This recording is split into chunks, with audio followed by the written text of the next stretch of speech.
Assalamualaikum warahmatullahi wabarakatuh. Perkenalkan, nama saya Nurul Fakira Sultan. Saya dari kelas PJKRD dengan NIM 200301501056.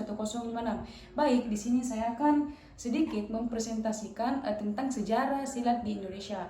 Sebelumnya itu dapat kita lihat di sini pencak silat adalah suatu seni bela diri tradisional yang berasal dari Kepulauan Nusantara Indonesia. Seni bela diri ini secara luas dikenal di Indonesia, Malaysia, dan Brunei, dan Singapura atau Filipina. Berkat peran para pelatih asal Indonesia, kini Vietnam juga telah memiliki pesilat-pesilat yang tangguh.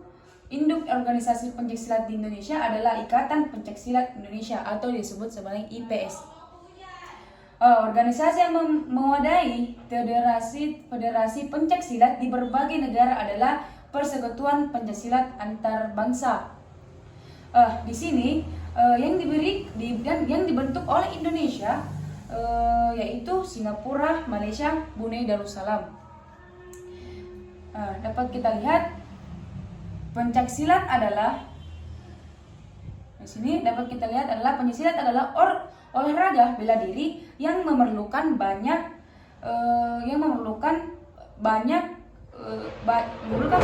konsentrasi. Ada pengaruh budaya Tionghoa, agama Hindu, Buddha, dan Islam dalam pencaksilat.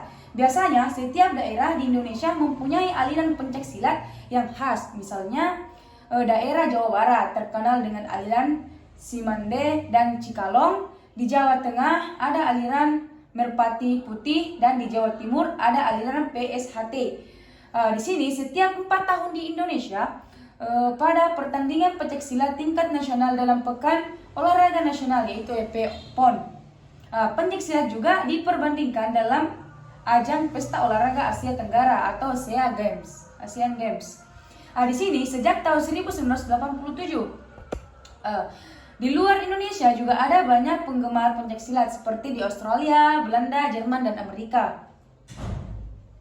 Di sini pada 13 September 2019 pencaksilat ditetapkan oleh UNESCO sebagai warisan budaya tak benda dunia.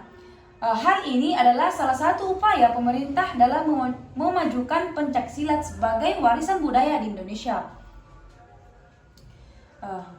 Dan etimologi sejarah dalam pencaksilat telah memiliki cara penjelasan diri yang ditunjukkan untuk melindungi dan mempertahankan kehidupannya dan atau kelompoknya dan dari tantangan alam. Mereka menciptakan bela diri dengan menirukan gerakan binatang yang ada di alam sekitar seperti gerakan kera, harimau, ular, atau burung elang. Asal mula ilmu bela diri ini di Nusantara ini kemungkinan juga berkembang atau dapat berkembang untuk keterampilan suatu suku. Silat diperkirakan menyebar di Kepulauan Nusantara semenjak abad ke-10 Masehi. Akan tetapi asal mulanya dapat ditentukan secara pasti. Kerja-kerjanya besar seperti Sriwijaya dan Majapahit. Disebutkan memiliki pendekar pembelaan diri dapat diadakan penelitian silat Donald yang berpendapat bahwa bukti adanya seni bela diri biasa yang bersikan atau melewati dari sikap-sikap tertentu.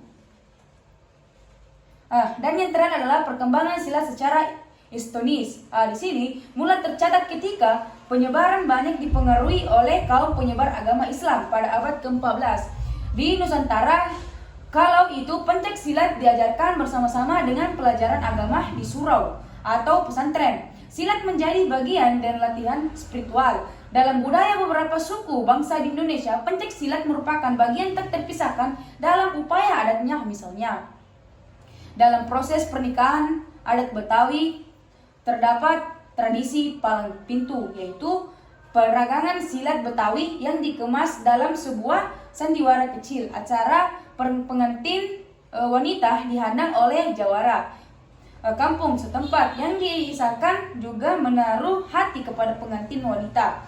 Maka terjadi pertarungan silat di tengah jalan antara jawara penghadang dengan pendekar-pendekar pengiring pengantin pria yang tentu saja diamankan oleh pengawal pengantin pria. Baik, itulah tadi yang dapat saya presentasikan di materi pencaksilat. Terima kasih. Wassalamualaikum warahmatullahi wabarakatuh.